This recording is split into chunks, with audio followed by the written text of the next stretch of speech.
After her mother's death, Soo-jong's father raised her and her brother alone. Soo-jong studied hard, aiming to enter a good university. However, some girls always mocked her family, deliberately damaging her umbrella on rainy days and vandalizing it. When Soo-jong found her umbrella ruined, she retaliated by throwing the girls' books downstairs, standing up against those who maligned her. During a holiday, Soo-jong came home to find her brother gaming all night. She angrily grabbed his hair, and he explained with tears that if his gaming rank were too low, his classmates would look down on him. Knowing the pain of being despised, Soo-jong didn't want her brother to feel friendless and lonely. She sat at the gaming desk, vowing to help her brother reach the top level. When Soo-jong entered the game, she was about to kill a dire wolf to gain power, but a player named Black Flame Dragon killed it first. Annoyed, she accused him of invading her territory and mocked him for not using honorifics, assuming he was a young student. Black Flame Dragon retorted that he was 22 and deserved to be called brother. Before their argument could be resolved, a pack of wolves suddenly surrounded them. In an urgent situation, they looked at each other and jointly fought off the wolves. As the last wolf lunged at Soo-jong, Black Flame Dragon protected her. They then teamed up to defeat the Great Red Wolf, completing the mission. After facing a worthy opponent, the two made peace and developed a mutual respect, forming an alliance. Black Flame Dragon took Soo-jong to meet 3 other clan members, who were impressed by their teamwork. If Soo-jong were a girl, they joked, the two could marry on the spot. Soo-jong hurriedly clarified that she was a girl using her brother's male account and identity. Her game name was Strawberry. The others teased that they couldn't marry in the game but could date in real life, which embarrassed both. They went to the riverside to skip stones. Black Flame Dragon asked why Soo-jong used her brother's name in the game. She confessed she wanted to level up her brother's account to avoid mockery. Since their mother died and their father was busy with work, she felt responsible for taking care of her brother. Black Flame Dragon sympathized with the situation and promised to look after her in the game. Acknowledging that even the strongest feel lonely, Soo-jong appreciated his reliability, having always wanted a brother. Now, Black Flame Dragon fulfilled that dream. She asked if he had siblings, and he revealed he was an only child with deceased parents. Soo-jong was moved by his even tougher life story, and they promised to rely on each other. When logging off, Soo-jong reluctantly made a pact with Black Flame Dragon to meet online every day at 8 p.m. After that incident, the two began communicating more frequently. Besides gaming, they added each other as online friends. After the new year, the gaming clan agreed to meet in person. Soo-jong dressed up to meet the much-anticipated Black Flame Dragon. Upon reaching the agreed location, 3 other clan members quickly appeared.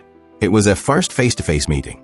Yet there was no awkwardness, and they soon spoke freely. Black Flame Dragon, however, did not show up. When the doorbell finally rang, a young, handsome boy entered. Soo-jong excitedly stood up, staring at him. He introduced himself as Black Flame Dragon. Soo-jong saw a boy who looked like a middle school and couldn't associate him with a cool and composed Black Flame Dragon. The group moved from the coffee shop to a karaoke bar where Black Flame Dragon sang and danced, accidentally tossing his wig into Soo-jong's lap. Unable to tolerate it any longer, Soo-jong angrily called him a fraud. Black Flame Dragon followed her out, admitting he was only 15, a middle school student who lied about being 22 so as not to be looked down upon by Soo-jong. However, he believed that age and name were not important as long as their hearts connected. He then knelt, pulling a key from his neck to confess his feelings, surrounded by onlookers. Soo-jong's classmates also passed by, heckling her to accept him. Embarrassed, she lashed out, criticizing his beggar-like appearance and terrible singing. Black Flame Dragon ran away crying, only to be carried off by bodyguards to a cram school. This fantasy of a perfect first love turned into a dark history. From this experience, Soo-jong learned that relying on others only led to greater falls. She could only depend on herself. 6 years later, Soo-jong became a team leader at Yangshang department store. Seeing a supervisor openly harass a female coworker, she broke his arm. When a new supervisor smoked in the meeting room against regulations, she used a fire extinguisher to force him to stop, leading to the departure of 3 supervisors. Employees celebrated, wondering who the next unfortunate person would be.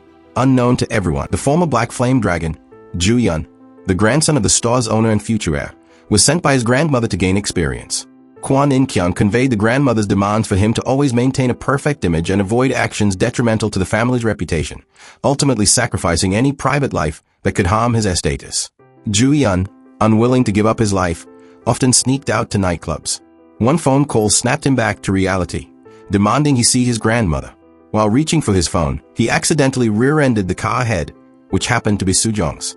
Remembering his grandmother's expectations, he hesitated to exit the car, fearing damage to Yangshang department store's image. Soo-jong, furious, banged on his window, demanding he get out. Reluctantly, Ju-yeon exited and recognized Soo-jong's face, feeling a sense of deja vu.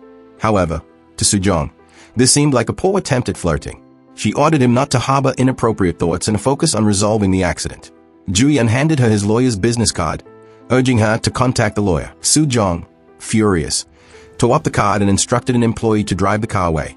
She then turned and got into Ju-yeon's car, not giving him a chance to escape. It was only when the car stopped at the hospital that she realized her actions might have been inappropriate. However, by the time she hesitated, Ju-yeon had already entered the hospital. Inside, Ban Ju-yang found an employee's grandmother who was attending the funeral. Together, they comforted the bereaved family. Seeing a crying boy reminded him of his own father's funeral, where he was just a child, and his grandmother blamed him for his father's death, resenting him for causing her son's death. Ban Ju-yang then arrived at Youngseong department store to officially take over as the boss. Before heading to his office, he made an incognito inspection. Unaware of this, Soo-jong complained in the elevator about her car being scratched the previous day, regretting not punching Ju-yeon right then. Her rant was overheard by Ju-yeon, who was in the back of the elevator. He immediately recorded her voice, noting that an employee was causing a disturbance in a public place and needed re-education on manners. Later at the restaurant, Ju-yeon overheard Soo-jong and her colleagues discussing the new boss. Soo-jong complained that the HR system failed to select a good boss, leading to the position always being filled by terrible men. Ju-yeon recorded this too, noting the blatant defamation that could harm the company's atmosphere. Unbeknownst to Soo-jong, she was already on a blacklist. As the new boss entered the office, she, hoping to improve relations, went to greet him. She accidentally walked in on Ju-yeon changing clothes and saw a dragon tattoo on his back. Shocked, just as she was about to scream, Ju-yeon grabbed her wrist and covered her mouth. They recognized each other as the parties involved in the recent car accident.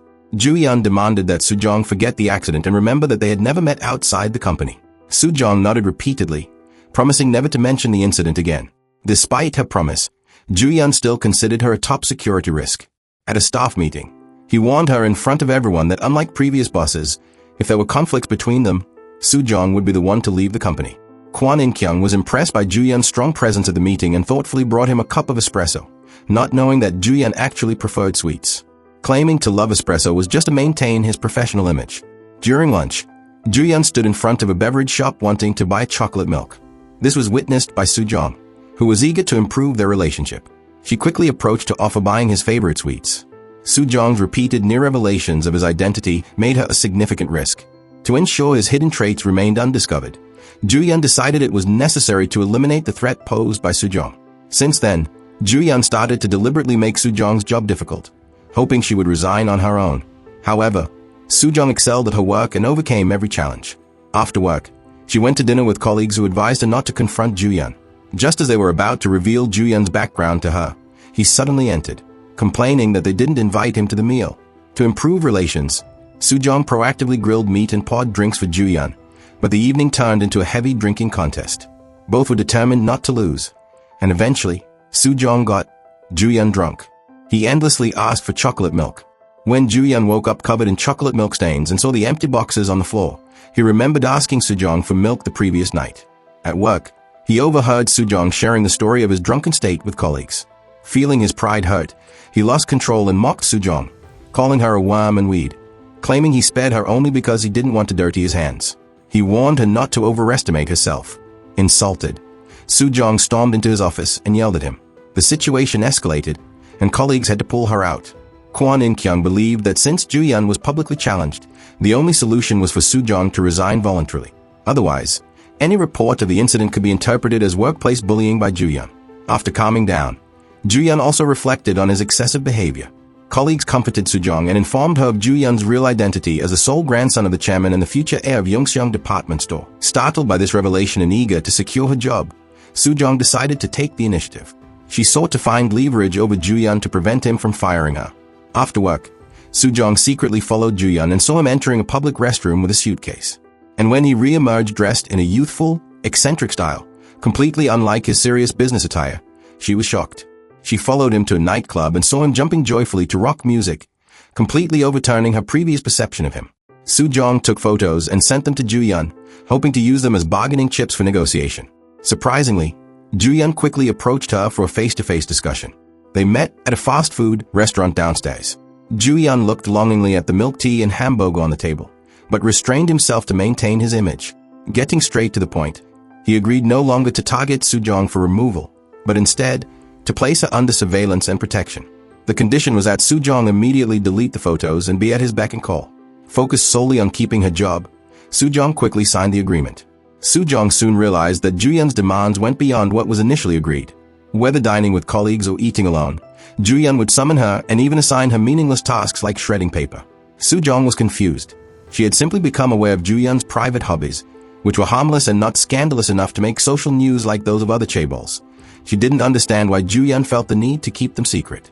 Joo-yeon explained that such leisure activities were unnecessary for an heir like him. Just as he couldn't grasp why Soo-jong was so dedicated to her work, Soo-jong replied that it was her way of life, without mentioning that she once saw Black Flame Dragon in the game as her first love and had hoped to depend on someone else for the first and last time. After being disillusioned, she decided never to rely on others again and to handle everything on her own. They didn't understand each other's views, but agreed to respect each other's ways. Soo-jong had a tough day shredding papers and was looking forward to the end of her workday. However, Joo-yeon wasn't ready to let her go and took her to a clothing store to pick out clothes for himself. After finally choosing the right outfit, he asked Soo-jong to try on a dress. When she came out dressed, Joo-yeon was stunned by her beauty outside of work. Joo-yeon took Soo-jong to a dinner to meet clients. Some chaebollers saw Joo-yeon and started whispering disparagingly. They ridiculed him for not fitting in, mentioning his time in the USA where he neither drank alcohol nor gambled, and noted his lack of female companionship unlike them, who were surrounded by women. They even tried to find a woman for him, which Joo-yeon firmly rejected, saying that he found the pleasures of alcohol, women, and gambling superficial. One of the chaebollers, angered by the rebuttal, stepped forward to confront him. Meanwhile, Soo-jong was being harassed by another unknown chaeboller at the poolside. He grabbed her wrist, attempting to lead her away. Soo-jong resisted firmly and kicked him. The chaeboller, not taking the rejection well, uttered offensive words and raised his hand to her. At that crucial moment, Joo-yeon arrived just in time, subdued the chaeboller, and pushed him into the pool. Then he elegantly turned around and gently took Soo-jong's hand. When they left, it started raining heavily outside. Soo-jong's stomach grumbled, and Joo-yeon took her to a fast food restaurant. There, they had a promotion offering a free toy with a meal. Seeing this, Joo-yeon asked Soo-jong to take her food to go, not wanting her to see his childish desire for the toy. The next day, Soo-jong returned the skirt she wore the previous night. Joo-yeon scolded her, saying it was common sense to wash worn clothes before returning them. After his remark, he scanned all the employees, feeling they all needed etiquette training. Soo-jong was upset, but agreed to take the skirt back, wash it, and return it. Back in his office, Joo-yeon remembered how stunning Soo-jong looked in the skirt. He had scolded her because he thought she looked good in it, and indirectly wanted to give it to her. Soo-jong didn't understand him and complained to her colleagues that Joo-yeon lacked manners. Just then Joo-yeon appeared at the door. She quickly explained that the one lacking manners was not Joo-yeon, but herself. During a branch visit, Joo-yeon accurately pointed out the problems. Soo-jong admired his precision. She noticed Soo-jong looking at a store and excitedly explained that its sunglasses were his favorite brand, worn by his favorite band's lead singer. He then showed her the sunglasses Casey carried. Soo-jong explained she was looking at a slightly crooked letter on the sign. As she went to inform the staff, a customer argued with a clerk over the expensive repair cost. Joo-yeon, upset that someone insulted his favorite item, snatched the sunglasses and declared that those who don't appreciate their value shouldn't own them. He threw the sunglasses out, put on a new pair, and posed in front of a model's photo. Soo-jong didn't understand his bizarre actions and hurriedly calmed the customer, convincing him to buy a new pair of sunglasses. When the customer put them on, Joo-yeon was shocked to realize it was his favorite band's lead singer, unrecognizable without makeup. Soo-jong, seeing his fanboy moment, got the singer's autograph on his glasses case. Joo-yeon was overjoyed. Soo-jong admired how passionately he loved something and didn't think his interest affected his eligibility as an heir. For the first time, someone understood and supported his hobbies, which moved Joo-yeon. He then pulled Soo-jong aside, cautioning her about the fountain, bringing them closer in an ambiguous atmosphere. Back at the company, in front of Director Kwon, Joo-yeon admitted Soo-jong's strong work capabilities. Soo-jong also praised Joo-yeon's decisiveness and leadership to her colleagues, acknowledging him as a qualified boss. Soo-jong worked late. Joo-yeon awkwardly told her he wanted to gift her a dress because it looked good on her. After speaking, Joo-yeon carried a signed sunglasses case to a secret base. His friend Sin-won visited, and he casually placed the case aside. Sin-won slept with a woman he had only met twice, feeling an initial spark. He asked Joo-yeon if he believed in fate, reminding Joo-yeon of his first love. He thought they were meant to be, but Soo-jong found it utterly disgusting. A dark part of his past and a heartache.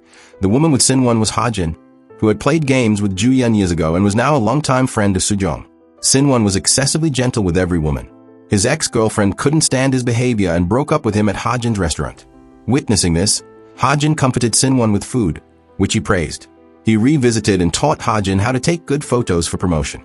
Their fingers touched during a lesson, sparking a strong attraction. Ha-jin bluntly asked if he wanted to sleep with her, and they did.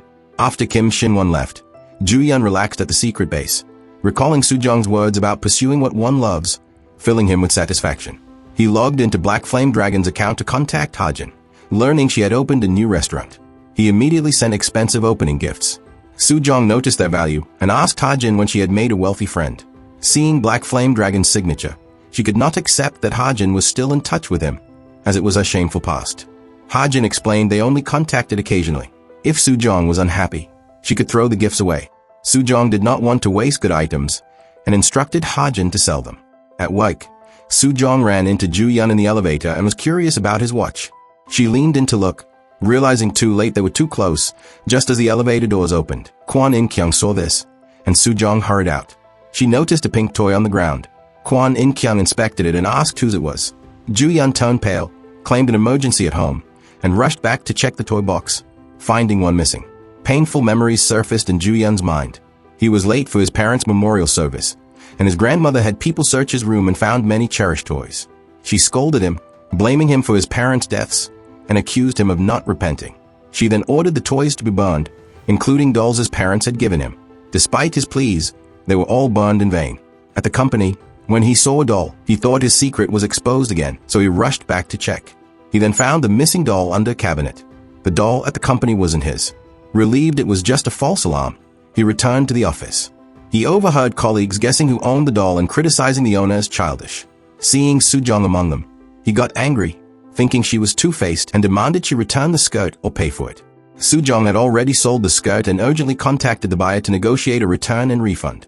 The buyer was unhappy with her actions and blocked her. Meanwhile, Ju-yeon bought a new set of equipment and was relaxing in his secret base when a circuit malfunctioned. He looked for a nearby hardware store for repair and chose the one owned by Soo-jong's father. Learning the address was too far, her father thought of refusing. But Soo-jong, hearing the offer was 5 times the usual rate, quickly took the job and went instead of her father. Ju-yeon, hiding in his car, sent messages directing Soo-jong to the entrance of his secret base.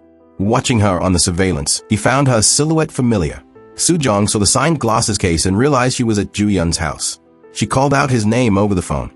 Ju-yeon, recognizing her face, rushed out of the car to stop her from opening the door, but it was too late. As she pressed a button, the door to Ju-yeon's secret base slowly opened. To hide his true nature, he lied that it was his nephew's room and asked her to leave immediately. Soo-jong insisted on completing her task and fixed the faulty circuit, restoring the lights and music. Ju-yeon, unable to resist, followed the rhythm. Soo-jong instantly knew this was indeed his room. To confirm her suspicion, she casually pulled out a record from the cabinet. Ju-yeon hurried to stop her, then ended up explaining the record's releaser himself. His involuntary actions revealed his secret. He thought Soo-jong might use this information against him, but she said it helped her understand him better. As Soo-jong stepped back, she almost tripped. Ju-yeon quickly caught her by the waist, close together. They stayed into each other's eyes, each heart racing. Soo-jong was preparing to leave and mentioned she would return the money for the dress in a few days. Ju-yeon asked discontentedly why she sold the gift he gave her. Only then did Soo-jong realize that Ju-yeon had intended the dress as a heartfelt gift. Before she could respond, she received a call from the hospital informing her that her father had fallen and was in the hospital with a fracture. Concerned she might be too distraught to drive safely, Ju-yeon offered to take her to the hospital and arranged a VIP room for her father, explaining it was a company benefit for employees' families to ease her worry. Soo-jong was touched by this unexpected kindness from Ju-yeon. After sending Ju-yeon away, Soo-jong sat alone in the corridor, recalling her mother's death in a hospital and feeling an insane distinctual fear of hospitals. Though her father's injury wasn't severe, she couldn't help feeling sad. Ju-yeon returned with a gift for the sick, but seeing Soo-jong crying, he didn't approach. Instead, he left the gift at the nurse's station and texted her to pick it up. Later, her brother took over caring for their father, and Soo-jong went to Ju-yeon's house to retrieve a toolkit she had left there. As she was about to leave, her car broke down. Ju-yeon insisted she get out of the car and immediately take it for repair. Soo-jong wanted to manage, but Ju-yeon, whose parents had died in a car accident, blocked the car door and firmly demanded it be sent to a repair center, not allowing any safety risks around him. The car couldn't be fixed quickly, so Ju-yeon provided Soo-jong with a new car. when she hesitated to accept it. He claimed he was lending it in his name, and she could return it once her car was repaired. Soo-jong still found it excessive and said she could use public transportation. Joo-yeon whispered in her ear, hoping to show a compassionate and approachable leadership style, leaving her no choice but to drive the new car home. Joo-yeon and Kwon In-kyung went on a business trip. A young boy accidentally knocked Joo-yeon's tablet to the ground, containing important data. Luckily, there was a backup on the company computer. Kwon In-kyung wanted to call the secretary to send the files, but Joo-yeon suddenly stopped him, claiming he had a backup on his phone. He then rushed to the bathroom to call Soo-jong, asking her to send the files from his office computer. Soo-jong didn't understand his secrecy until she needed to enter the startup password. Embarrassed, Joo-yeon admitted the password was "I am the devil." Later, Soo-jong couldn't help but laugh when seeing Joo-yeon, surprised his computer password was so quirky. She noticed he never drank the company's beverages and thoughtfully prepared his favorite chocolate milk. Joo-yeon drank it like a content child. He thought he'd be annoyed by Soo-jong discovering his secrets, but now felt having someone know them wasn't so bad, because sharing them felt wonderful. Soo-jong remembered sharing secrets with Black Flame Dragon, who had been a source of comfort when she missed her mother. She had once relied on Black Flame Dragon emotionally, but everything changed after they met. Sin-won longed to see Hajin every day and realized he had fallen for her. He confessed his feelings, hoping she would date him. Hajin immediately refused, explaining she had gone through a failed marriage and was not considering dating. After closing her restaurant, Hajin went to eat with Soo-jong near the company. They coincidentally met Joo-yeon on the street. Hajin only knew him by his gaming name and blurted out, "Black Flame Dragon." Before studying abroad in the US, Joo-yeon had met Hajin once and asked her to pretend not to know him in public because he had a mission that required him to sever ties with his past. Hajin, not wanting to lose her gaming partner, hoped he could help with guild missions when available. They continued to stay in touch intermittently. Joo-yeon and Hajin sat back to back, communicating through headphones. He suspected Hajin knew his identity and was following him. Learning she was just nearby for errands, he temporarily trusted her but insisted that she must act as if she didn't know him if they met again. Right after Joo-yeon left, Soo-jong arrived late and took Hajin to a popular restaurant. She shared that her father had been hospitalized and she had been overwhelmed, thankful for her boss's help. Previously, Soo-jong had cursed him as crazy, but now, Hajin sensed admiration and shyness in her expression, suspecting Soo-jong had feelings for him. Soo-jong claimed being single was more comfortable, but it seemed like she was hiding something. Following his grandmother's instructions, Joo-yeon restructured the company internally. He issued an obviously flawed decision about a new store to test if employees would challenge him despite his status. Only Soo-jong, unafraid of power, objected in the meeting and demanded a new plan. Ban Joo-hyun revealed his intentions, announcing that Soo-jong was the only one who passed the test. He planned to speak with each of the others individually. Soo-jong, surprised this was a test, felt uncomfortable, and went to the rooftop alone. Joo-yeon asked how he could help her feel better and what she usually did when upset. Learning Soo-jong used to enjoy gaming, but stopped after being deceived. He took her to an amusement park. There, unlike online games, there was no deception. They tried various activities, forgetting their worries while competing in games. Soo-jong, unwilling to lose, grabbed Joo-yeon's hand and asked for another round, then quickly let go, realizing her behavior. They both deliberately ignored this unintended intimacy. Soon after, Hajin called Soo-jong to invite her for a meal at her restaurant. Hearing that Soo-jong was with her boss, she invited both of them, eager to meet this legendary boss. On the way to the restaurant, Soo-jong's shoelace came undone. Just as she crouched down, Joo-yeon also knelt down and began tying her shoelace for her. As they looked up, their faces were close together, creating a tense, charged atmosphere as if time had stopped with only each other in their eyes. However, at that moment, Hajin's call came inopportunely, warning Soo-jong not to come because Black Flame Dragon was there. Soo-jong pulls Joo-yeon into a corner and pushes him against the wall, gasping heavily as she recovers from the shock of Black Flame Dragon's appearance. She explains to Joo-yeon that she was once deceived by her first love and never wants to see him again. Meanwhile, Hajin, who knows the secret, worries alone in the store. Black Flame Dragon is Soo-jong's boss. Once their identities are known to each other, she is unsure what will happen next. Before parting, Soo-jong gives Joo-yeon a doll. Earlier at the amusement park, she noticed Joo-yeon's interest in the doll. Although Joo-yeon criticizes the doll as a replica, he gladly accepts it. Joo-yeon insists on waiting with Soo-jong for the bus. During their silent moments, the atmosphere turns ambiguous. When Soo-jong boards the bus and leaves, both feel reluctant to part. Hajin visits the company to find Soo-jong and asks why she suddenly became close to her boss. Soo-jong replies that after spending time together, she thinks the boss is a good person. CEO Hajin probes further, asking how she would react if Black Flame Dragon were also a good person. Soo-jong, angered, says she doesn't want to hear the name Black Flame Dragon, calling him a hopeless guy who, even if he won a Nobel Prize, would still be a cheater to her. Just then, Soo-jong receives a call from Ju-yeon. Her tone softens, and after hanging up, she immediately sets out to complete the task Ju-yeon assigned to her. Seeing her like this, Seo Ha-jin feels even more troubled. When Ha-jin leaves, she sees Ju-yeon at the ground floor with Sin-won, which shocks her. Ha-jin grabs Sin-won by the collar and demands to know his relationship with Ju-yeon and whether he knows who Ju-yeon's first love is. Sin-won recalls Ju-yeon's troubled past, including being recommended by him to play a game and confessing to Strawberry, only to be humiliated by her. Despite Ju-yeon lying about his age, Strawberry's harsh words that Ju-yeon's existence is a mistake were too much. Ha-jin analyzes from Soo-jong's perspective, stating that liking a much older brother figure who turns out to be a younger, immature boy is hard for anyone to accept. Soo-jong's overreaction is understandable. Sin-won is relieved that the two will never meet again. If they did, Ju-yeon would definitely banish the other from his life. Ha-jin cruelly reveals the truth. The two are now closely working together and have feelings for each other. Learning that Ju-yeon's first love, Strawberry, is actually Soo-jong from the company. Sin-won is stunned. Fearing the consequences if they discover each other's identities, Ha-jin and Sin-won decide to do everything possible to keep them apart, preferably not working together. The next day, Sin-won and Ju-yeon rode the elevator together. They saw Soo-jong approaching. Sin-won quickly closed the elevator door. He then spread rumors to Ju-yeon, claiming Soo-jong was domineering and had a crush on someone. Ju-yeon, who disliked office romances, considered transferring Soo-jong. Unbeknownst to him, Ju-yeon happily speculated that Soo-jong might like him. After work, Soo-jong was called to a bar by Ha-jin, only to find it full of men staring at her. Realizing Ha-jin wanted to set her up, she repeatedly refused. Back at the office, Soo-jong learned that Sin-won was secretly gathering information about her. She messaged him privately. Seconds later, Ju-yeon heard employees discussing that Soo-jong had gone to meet Sin-won, possibly indicating her interest in him. Ju-yeon found the cafe where they were meeting, saw them laughing together, and angrily left. Inside, the two were actually mocking each other. Soo-jong confronted Sin-won about his snooping, asking if he was interested in her. Sin-won admitted his interest was not romantic.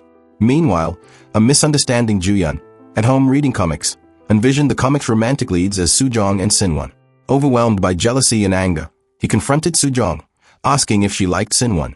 She explained that the meeting was due to Sin-won's secret investigations. Relieved by the truth, Ju-yeon relaxed and enjoyed junk food with her. As they parted, Soo-jong asked what he would do if she really liked Kim Shin-won. Ju-yeon replied he would persuade her until her feelings faded. The company wanted to source milk from a farm, but the farm steadfastly refused. Soo-jong believed in a win-win partnership and decided to negotiate personally. She took a bus to the farm and met the farm's representative at the bus stop. Learning she was from Youngsong department store, the representative expressed his dislike for conglomerates.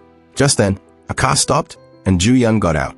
Before he could introduce himself, Soo-jong quickly lied that he was her driver brother, dressed in borrowed clothes. Confused, Ju-yeon stayed silent until Soo-jong quietly informed him the farm representative disliked conglomerates, urging him to hide his identity. To get the ranch representative to agree to collaborate, Soo-jong and Ju-yeon stay and work hard at the ranch. The representative knows their intent and remains cold towards them. They approach him at the cattle pen, where Soo-jong asks for a chance. Wanting to avoid entanglement, the representative, holding a tool, forces Soo-jong to leave. She loses her balance and falls backward, but Ju-yeon catches her, and both end up falling into the cattle trough. Reluctantly, the representative takes them home to clean up. Inside, family photos are displayed, and he shares stories about his grandson. Ju-yeon admires the deep bond between them, contrasting it with the coldness between him and his grandmother. Soo-jong learns a representative has been involved in charity work. She sincerely tells him that by partnering with Youngsong department store, the ranch could earn more and contribute more to charity. Her sincerity touches the representative, who sees their actions are not typical of conglomerates and agrees to consider their proposal. That night, Soo-jong and Ju-yeon stay over, enjoying the stars. They share their past experiences and toast to having been deceived by their first loves and to the worst first loves. Soo-jong suddenly receives a call from Ha-jin, who is worried about their business trip together. Soo-jong casually mentions that Ban Ju-young, 5 years a junior, is like a brother to her and not seen as a potential partner. Hearing this, Ban Ju-young feels hurt. When Soo-jong returns, she finds Ban Ju-young sleepy and shakes his arm, suggesting he rest inside. Unexpectedly, Ban Ju-young pulls her close and kisses her, asking, "Do you still not see me as a man?" The kiss disrupts Soo-jong's peace of mind, leaving her sleepless as she recalls their time together. Convinced Ju-yeon has feelings for her, The next morning they meet, and Soo-jong, feeling shy, his Ju-yeon also slept poorly. She initially thinks he was excited from the kiss, but he explains it was due to being unaccustomed to the bed, which disappoints her. Feeling down, Ju-yeon invites her to a spot. Her heart races, thinking he might confess his feelings. However, they just taste spring water, and he toasts her as a comrade in their work effort. Upset, Soo-jong refuses his help and tries to fetch water herself, nearly slipping, but Ju-yeon catches her. Their closeness creates a tense moment, and she hopes for more, but Ju-yeon pushes her away. The ranch representative agrees to the contract, and they start their journey back. Ju-yeon brought up the events of the previous day, causing Soo-jong to nervously fan herself, thinking he was about to confess. However, Ju-yeon only mentioned how tough her day had been and asked if she wanted to listen to his favorite song. As Ju-yeon nodded along to the music, Soo-jong felt disappointed. Her hopes dashed repeatedly. At Soo-jong's doorstep, Ju-yeon asked her to wait a moment, reigniting her hope. However, he merely handed her some side dishes from the farm representative. Unable to take it anymore, Soo-jong demanded an explanation for the previous night's events. Ju-yeon dismissed it as a minor mistake made while drunk, saying it wasn't a big deal. Soo-jong, thinking Ju-yeon was dodging responsibility, harshly told him she never saw him as a man. Back home, Ju-yeon pondered why Soo-jong was upset, feeling he should be the angry one since he didn't remember their kiss from the night before. He only recalled waking up on a bench with Soo-jong gone. Soo-jong, unable to calm down, called Ju-yeon to question why he considered the previous night a mistake. When he mentioned she had been the one to drink with him and leave him outside in the cold, and that he wasn't dwelling on her mistakes, Soo-jong realized he truly forgot the kiss, which upset her more than if he had pretended not to remember. Recalling the previous night, Ju-yeon remembered Soo-jong's call to Hajin, saying she only saw him as a brother, not as a man. This deeply hurt him, prompting him to intensely work out, do countless push-ups, and try to enhance his male appeal by styling his hair in the bathroom. At work, Ju-yeon asked Kwon In-kyung when she felt her husband was manly. From her answer, he deduced 3 ways to show manliness: displaying charm at work, spending generously on the other person, and being caring. To achieve these, he led his team on a patrol at the mall, confidently smiled in front of mirrors, tried to be charming at work, and took everyone to his family's hotel for a buffet, including a special arrangement of lobsters for everyone. Department heads noticed Ju-yeon's exceptional treatment of Soo-jong and mocked her for trying to climb the social ladder. Soo-jong stated that she and Ju-yeon were just superior and subordinate, not potential romantic or marriage partners. Overhearing this, Ju-yeon criticized her lack of creativity as the planning team leader. Soo-jong kept thinking about Ju-yeon's words. In the restroom, she received a call from Hajin about setting her up on a blind date. After hanging up, she casually mentioned she wouldn't go on the date. A colleague overheard the word blind date and loudly asked if she was going. Before Soo-jong could explain, Ju-yeon, hearing the commotion, quickly came over to question if she was really going on a blind date. Before she could answer, Kwon In-kyung reported that the chairman was looking for Ju-yeon. On the way to meet the chairman, Kwon In-kyung informed him that the chairman might publicize his identity, and from then on, he would need to devote himself to work as the chairman does. Feeling bitter, Ju-yeon reflects on his past with Soo-jong and her recent words. He decides to withdraw his feelings for her and focus on his work as his grandmother advised. Soo-jong seeks advice from a colleague skilled in relationships, asking what it means if a man kisses a woman while drunk and then pretends to forget. Her colleague suggests the man might be too scared to confess, so he pretends to forget the kiss. Soo-jong, thinking this might be true, goes to Ju-yeon's office, hoping to find out if he doesn't want her to go on blind dates. Ju-yeon counters, saying he trusts her not to let romance affect her work and doesn't care if she goes on dates. Not giving up, Soo-jong further asks why he advised her to avoid Sin-won. Ju-yeon explains it was just friendly advice from a superior. He then reveals he called her in to inform her of a raise approved by the chairman, recognizing her good work. This news unexpectedly makes Soo-jong feel worse. That evening, Soo-jong returns a romance comic given by Ju-yeon, ringing his doorbell to confront him. In anger, she mocks him for his childishness in reading comics, saying it's why he doesn't seem like a real man and deserves to be dumped by his first love. Hurt by her words, Ju-yeon retorts that it's Soo-jong who needs to be more discerning to avoid being deceived again. Both are left feeling upset. In frustration, Soo-jong calls Hajin and agrees to go on a blind date. Hajin and Sin-won are thrilled, thinking they no longer need to worry about her relationship with Ju-yeon. However, Sin-won feels a bit sad, as he can no longer use this as an excuse to see Hajin, who reaffirms that she won't date him. Returning home, Sin-won finds his ex-girlfriend waiting to apologize for impulsively breaking up and hopes for his forgiveness. Sin-won, having fallen for Hajin and experiencing love for the first time, rejects her. Soo-jong meets a blind date, a handsome man, but she keeps thinking of Ju-yeon. At work, she acts coldly towards Ju-yeon and keeps her distance. When her date picks her up after work, Soo-jong glances at Joo-yeon, who is shocked but has to leave with his grandmother for a charity dinner.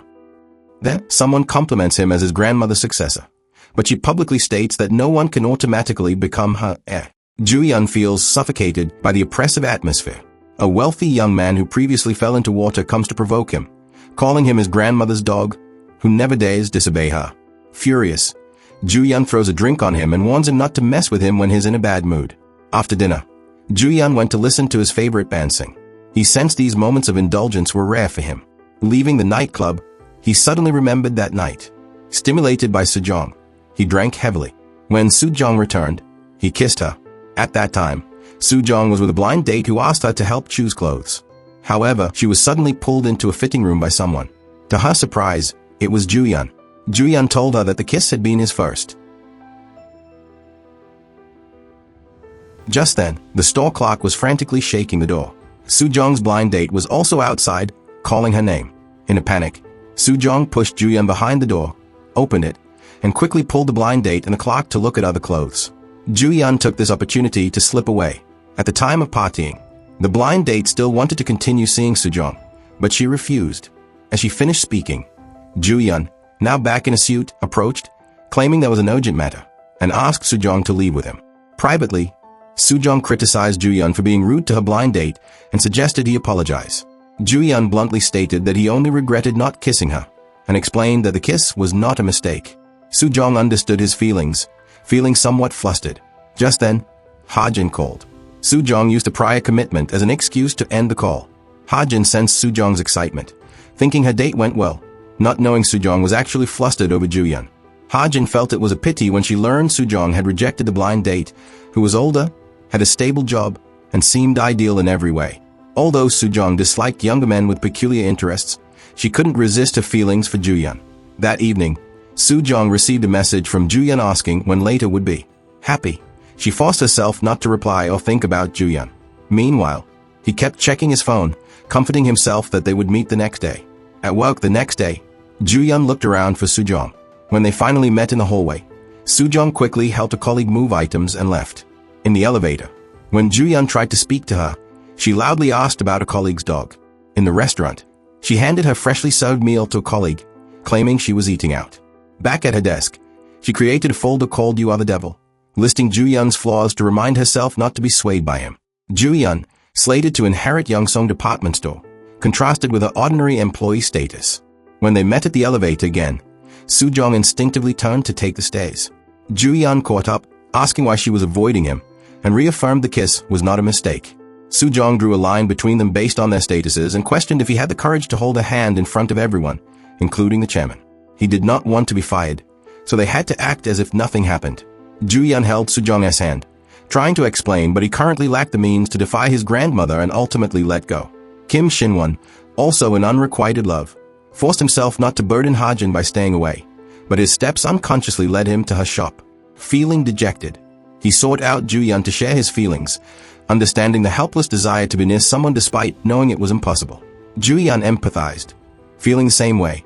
The next day, Joo-yeon and Soo-jong met in the elevator.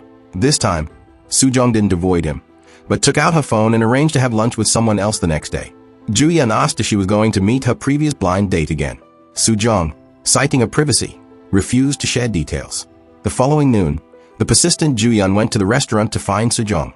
He saw her fixing a man's clothes and immediately appeared. At that moment, Soo-jong's father entered, curious why he was there. Her brother, learning that he was the boss who had paid for their father's medical bills, warmly greeted him. Joo-yeon realized his mistake, explained he also had an appointment there, and casually stopped by. He then claimed his lunch appointment was cancelled and asked to join their meal. Soo-jong mentioned they were meeting her brother's girlfriend, but her brother didn't mind an extra person joining them. At the table, Joo-yeon praised Soo-jong's performance at work extensively. Ultimately, her brother's girlfriend couldn't make it, and he became the center of attention, even insisting on paying the bill. Outside, her brother stopped him, sensing his interest in Soo-jong. He reminded Joo-yeon that Soo-jong was their family's treasure and warned him against mistreating her. If Joo-yeon was not serious, he wouldn't let it go. Joo-yeon assured him of his sincere feelings. After the meal, Soo-jong asked her father and brother to leave first. She then privately questioned Joo-yeon about his reasons for being there. He confessed that he was afraid she might fall for someone else. Before Soo-jong could respond, Joo-yeon suddenly received a call from Kwon In-kyung, informing him that the chairman would visit his house in 2 hours to inspect, especially the study, which was off limits to the cleaning lady, and reportedly had a camera installed. The chairman, suspecting something, decided to raid Joo-yeon's house after the meeting and instructed Kwon In-kyung not to alert Joo-yeon. Kwon In-kyung, feeling sorry, secretly called Joo-yeon. Seeing his nervousness, Soo-jong first calmed him down, then advised him to find a way to delay the chairman. The chairman, after finishing his meeting, was held up by Sin-won with various invitations to eat or drink. Annoyed, the chairman quickly got rid of him and left in his car.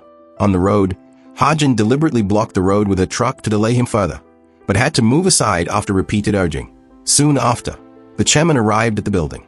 Joo-yeon and Soo-jong had already packed up important items and moved them. Joo-yeon instructed Soo-jong to stay inside and not come out. Joo-yeon greeted the chairman, who looked around the study, which seemed normal. She approached a secret door, curious about any hidden secrets, but found a hidden family photo on the bookshelf. Knowing what the chairman cared about, Bon Joo-yeon had strategically placed the photo there. Assuming the photo was what he intended to hide, the chairman believed she had discovered his secret. Joo-yeon apologized, saying she would be upset knowing he kept the photo. Despite this, he wanted to keep the photo with his parents. The chairman, resentful because she believed Joo-yeon caused her son's death, furiously broke the photo and left. Soo-jong, hiding in the secret room, overheard their conversation and felt sorry for Joo-yeon as he picked up the broken photo. He shared that his actions had cost his parents dearly. He owed his grandmother, and he should compensate his elders. Even so, he couldn't give up his passions. Soo-jong had comforted him by the fountain, encouraging him to freely love what made him happy. Inspired, Joo-yeon boldly confessed his love for Soo-jong, unwilling to hide his feelings any longer and eager to express his love. Soo-jong silently returned home, sat on her bed, and reflected on her relationship with Joo-yeon from their first meeting to the present. She decided not to run away anymore. She rushed to find him by the fountain and confessed her love for Joo-yeon. He stepped forward and kissed her passionately, declaring that her love gave him the courage to face any crisis. In an unnoticed corner, a delivery box at Soo-jong's house bore the name Black Flame Dragon. After confirming their relationship, Soo-jong and Joo-yeon reluctantly parted at her doorstep. Joo-yeon lingered, and Soo-jong wished to stay longer. Sensing his desire to hold her hand, she took the initiative and grasped his hand. Returning to her doorstep, Joo-yeon found an excuse to continue talking. They resumed their walk, and Joo-yeon inquired about Soo-jong's relationship with Ha-jin. She explained they met in a game, which Joo-yeon guessed was the game where she met her first love. As they talked, a passerby approached, and they quickly separated. After the passerby passed, they held hands again, but did not continue the interrupted game conversation. Suddenly, a motorcycle passed by. Soo-jong pushed Joo-yeon against the wall, fearing recognition. Any noise made Soo-jong hide immediately. Joo-yeon pulled her up, informing her it was just a cat passing by. On their third departure at her doorstep, they finally said goodbye. Soo-jong waved, but Joo-yeon made a gesture she didn't understand. His message soon clarified that the gesture meant, "I love you." Soo-jong sent a photo of herself making the same gesture in response, which made him laugh with joy. At a friend's wedding, Sin-won unexpectedly met Ha-jin, who was also a guest. Sin-won was frequently asked why he broke up, while Ha-jin became the focus of gossip due to a divorce. Both wanting to avoid disturbance, they found a quiet place to hide together. Ha-jin shared that she and her ex-husband were classmates for many years and thought she knew him well. However, he cheated on her just 6 months into their marriage. Sin-won sighed, lamenting that no one believed he was truly faithful and took his relationship seriously. He stared into Ha-jin's eyes and confessed his genuine feelings for her. Remembering how often Sin-won silently watched her at the restaurant door, Ha-jin believed he truly liked her and invited him to sleep with her again. Sin-won declined, stating he wanted a serious relationship, not just a physical one. Ha-jin kissed him and agreed to date because she had also fallen for him. On an early weekend morning, unable to contain his feelings, Joo-yeon ran to Soo-jong's house, where her father saw him and warmly invited him inside. It was Joo-yeon's first visit to Soo-jong's room, where he wandered around. In contrast to her father's warmth, her brother disliked him and later pressed Soo-jong, asking if they were dating. He cautioned her to think carefully, noting that as an heir, Joo-yeon's family might not easily accept her, and he didn't want her to get hurt. Soo-jong was briefly worried by her brother's words, but her romantic feelings quickly overshadowed her concerns. On Monday at work, Soo-jong warned Joo-yeon over the phone to be cautious at the office and not let colleagues notice anything. Joo-yeon claimed he was an expert at hiding and wouldn't show any signs. They excitedly waved at each other in the lobby, but quickly suppressed their smiles when a colleague approached. In the elevator, Ju-yeon sneakily held Soo-jong's hand. When a colleague turned to talk to her, he quickly lifted his wrist, pretending to check the time. The colleague asked Soo-jong if her blind date went well, making her extremely uncomfortable. She loudly declared she had decisively rejected him. The colleague continued, praising Soo-jong's decisiveness and suggesting a gentle older man would suit her better, not someone from a prestigious family or younger men, especially those who forget a kiss right after. Angrily listening, Ju-yeon was further irked when the colleague warned Soo-jong against office romances. He retaliated by arranging for a male colleague to come to the office to shred documents. Seeing Soo-jong printing materials, he approached her, trying to hold her hand when no one was watching. Soo-jong, spotting an approaching colleague, quickly switched to emergency mode and loudly scolded Ju-yeon for not knowing how to use the copier. During a break, Soo-jong apologized to Ju-yeon, but they were interrupted by another colleague. She asked Ju-yeon to pretend to scold her, as it was the only way to explain their presence together. Unable to scold her, Soo-jong took matters into her own hands and loudly reprimanded Ju-yeon for being upset over a trivial matter. Once the colleagues left, Soo-jong breathed a sigh of relief. Ju-yeon was surprised by Soo-jong's quick thinking. He suspected that Soo-jong wanted to lash out whenever she saw him. He questioned if she preferred older men and still did not see him as a man. Soo-jong explained reluctantly that her first love was a younger man, which was a part of her past she regretted. Therefore, she was cautious about dating younger men. Ju-yeon reluctantly accepted her explanation. As he was leaving, he stole a quick kiss from Soo-jong and asked her to agree to a condition. Soo-jong, expecting a peculiar request, was surprised when Ju-yeon just asked her to memorize names of some anime characters he liked. When work ended, Soo-jong had prepared matching outfits. They changed and went to the riverside to relax. Soo-jong recognized the song Ju-yeon played, which Black Flame Dragon also liked. She mentioned she used to love the song because it was related to her first love, but had stopped playing it. Ju-yeon, jealous, noted that although Soo-jong said she disliked her first love, he still occupied much of her time. He wanted to make her fall in love with the song again, this time with him. Meanwhile, Sin-won learned about Ju-yeon's relationship and asked who it was. Ju-yeon smiled sweetly, but did not answer. Sin-won recognized the familiar smile from when Ju-yeon had declared his liking for the online friend, Strawberry. He was sure the person Ju-yeon liked was Strawberry, who is now Soo-jong. He shared this with Ha-jin, who worried that knowing each other's past identities might devastate them. Sin-won hoped they would never discover each other's past. Soo-jong went to report at work. Ju-yeon, pulling Soo-jong aside, asked when she started liking him. Soo-jong recalled their history and admitted she first admired his work competence and gradually realized he didn't mind her assertiveness. Ju-yeon turned on his recorder, letting Soo-jong continue. She laughed and said his computer password was hilarious, which made her think he was adorable. Ju-yeon, disliking the term adorable, insisted he was handsome, not cute. After their conversation, Ju-yeon went to survey a project. Tired from the day, he was eager to see Soo-jong. She soothed him to endure a little longer. They would meet tomorrow. Unable to wait, Ju-yeon fabricated a reason to visit her, claiming he needed a comic book from her house that evening. Previously, to avoid his grandmother's inspection, he had moved some important items to Soo-jong's place.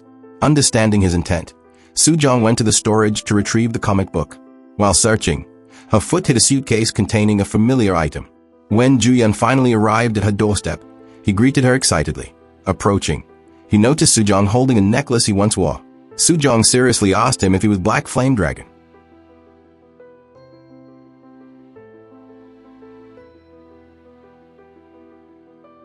Soo-jong finds it hard to accept that Ju-yeon is the Black Flame Dragon. As a child, her mother was ill, and her family faced financial struggles. Her father was too busy earning a living to care for her, leading to her often being unable to pay for school materials and meals. She was mocked as a beggar by her classmates, causing conflicts. It wasn't her fault, yet the other parents irrationally blamed her as the source of the problems. Watching her kind-hearted father apologize deeply affected her. Soo-jong silently vowed to become strong and never let anyone bully her or her family again. After her mother's death, this belief strengthened. She was determined to support her family and take care of her younger brother. For years, the only person Soo-jong trusted and relied on in the gaming world was a Black Flame Dragon. She could never have imagined that this dependable figure was actually Ju-yeon, a childish teenager in reality. Feeling betrayed, Soo-jong returned to her solitary life until she met Ju-yeon, who brought warmth back into her life. However, she could not accept that he was a Black Flame Dragon. Ha-jin was troubled. Feeling that continuing to hide the truth would hurt Soo-jong and Ju-yeon more, she decided to reveal the truth to Soo-jong, who had already figured out the fact herself. Distressed, Soo-jong did not want to see Ju-yeon. Just after saying this, Sin-won brought Ju-yeon in. Soo-jong asked to speak with him alone, and bluntly stated she could not accept him as a black flame dragon, and decisively suggested they break up. Joo-yeon, looking through their past messages and photos, struggled to accept their breakup. The next day, they met at the company where Soo-jong returned, to treating him with formal respect as a subordinate to a superior.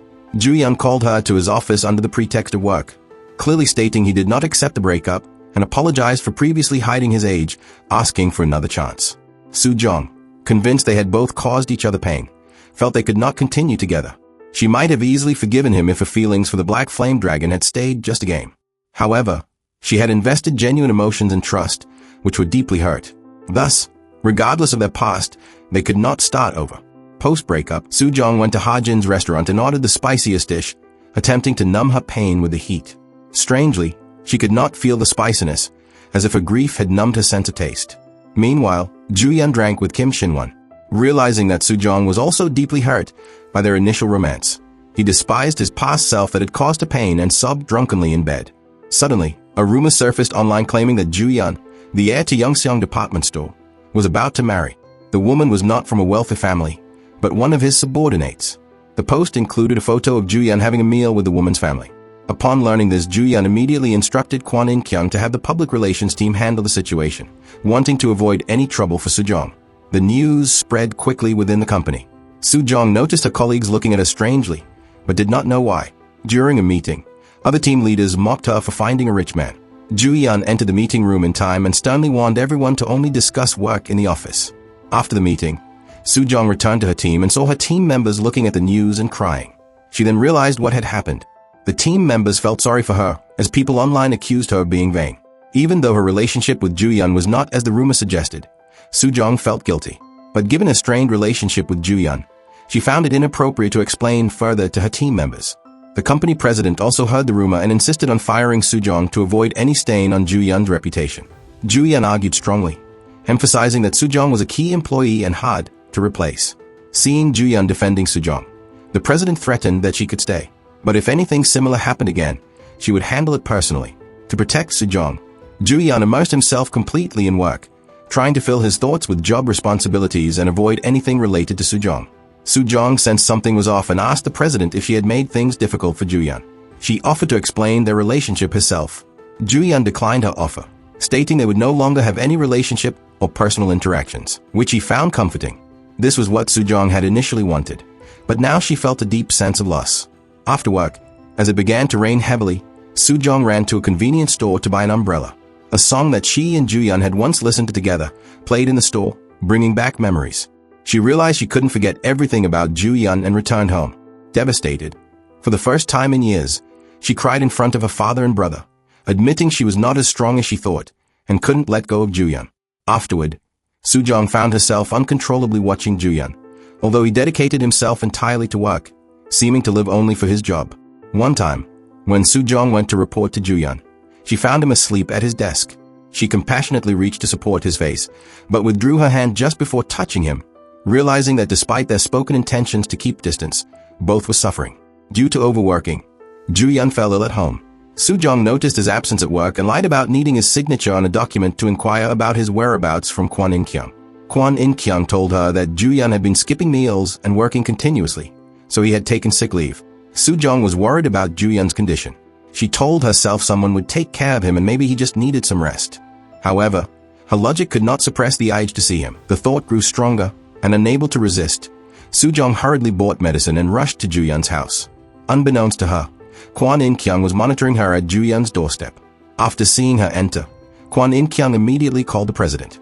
Inside, Soo-jong found Joo-yeon unconscious on the floor. She quickly moved him to the bed. Watching him sleep, she felt remorseful, realizing she had previously only considered her own feelings, neglecting the hurt caused to Joo-yeon. As she was about to leave, Joo-yeon suddenly grabbed her wrist, pleading with her to stay. He sat up and shared his feelings. He had always longed for someone to love the real him, without any pretense. Soo-jong had given him that love, so she should not feel sorry. They confessed their love for each other, followed their hearts, and embraced and kissed, showing their deep love for each other. However, they were unaware that the president had already had Joo-yeon's belongings removed and had fired him. After Joo-yeon recovered, Soo-jong prepared to say goodbye. Just as the elevator doors were closing, they reopened, and Joo-yeon, unable to suppress his feelings, embraced Soo-jong tightly, unable to bear the thought of being apart and hoping to be together always. Soo-jong caressed his face and kissed him lovingly. The next morning, Soo-jong woke up in Joo-yeon's arms and hurried back to her own home, trying to sneak into her room before her father noticed. However, her father caught her, and she had no choice but to confess to reuniting with Joo-yeon.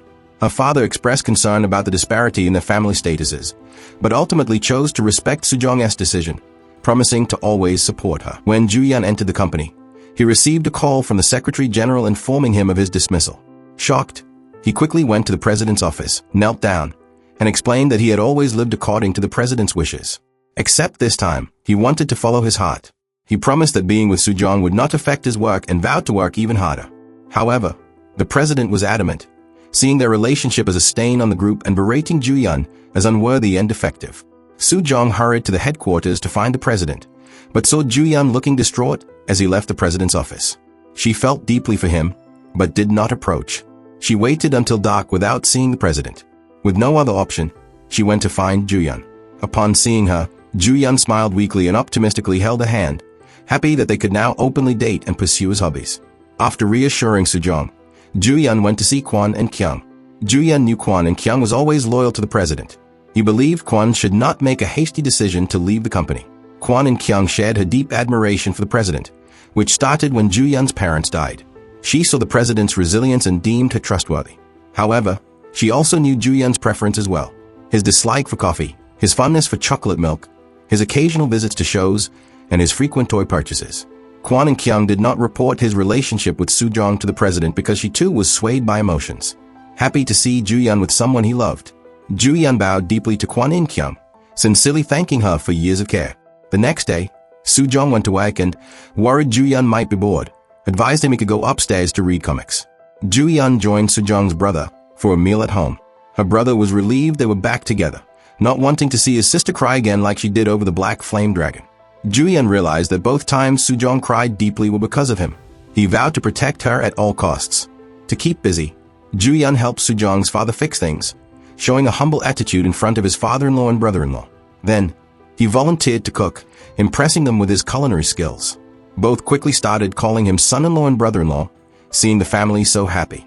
Joo-yeon felt a warmth he hadn't experienced since his parents' death. Soo-jong's father, learning of Joo-yeon's past, felt sympathy and warmly invited him to stay overnight. That evening, the three men slept together. Soo-jong, knowing Joo-yeon was just outside, was restless in bed. She then messaged him and they sneaked to the attic to read comics. Joo-yeon excitedly shared his favorite stories with Soo-jong. The next morning, Joo-yeon took Soo-jong to work. He knelt down and carefully tied her shoelaces, vowing never to make her cry for a third time. However, as soon as Soo-jong arrived at the company, she received a personnel transfer order. She was reassigned to work as a maintenance worker in the repair department. Her team members expressed their dissatisfaction, believing the rumors about her and Joo-yeon were false and that she should not suffer such unfair treatment. Soo-jong honestly told everyone that she and Joo-yeon were dating. She calmly packed her things and accepted the company's arrangement, knowing it was the president's command intended to push her out. Despite this, she believed it was not the right time or way for her to leave. The male employees in the maintenance department were displeased about a woman being transferred there. Just then, a machine malfunctioned. After everyone failed to find the issue, Soo-jong stepped forward and fixed the machine. She showed her electrician certificate, proving her worth through her actions. Sin-won, seeing Soo-jong's situation, felt indignant. Knowing her character, he knew she would not usually tolerate such treatment. However, this time was different. Soo-jong was willing to endure because she had someone she wanted to protect. She believed Joo-yeon would return to the company and asked Sin-won not to tell Joo-yeon about her situation. The president, seeing Soo-jong's resilience, openly stated her desire to drive her away and hoped she would leave the company voluntarily. Soo-jong responded calmly, questioning whether blaming everything on Joo-yeon would truly bring peace of mind. She stayed because the president was Joo-yeon's only relative, and she knew Joo-yeon longed for the president's love. Thus, she was willing to wait for his return and help mend their relationship. Joo-yeon rushed to the company and saw Soo-jong moving items with the maintenance workers. Seeing her attire, he felt guilty for involving her and blamed her for not sharing the truth and enduring such unfair treatment. Soo-jong asked Joo-yeon to respect her choice. She believed that only by staying could they have a future. She wanted to earn the president's recognition rightfully and be with Joo-yeon openly. Seeing Soo-jong's determination, Joo-yeon decided to make his own choices for her sake. Previously, Joo-yeon and Soo-jong were in charge of a renovation project that had reached its signing ceremony. An employee reported that the president needed to check the situation outside. Suddenly, the crowd in the venue began to stay. The doors slowly opened, and Ju-yeon, dressed in a sharp suit, walked in assertively and announced his name to everyone.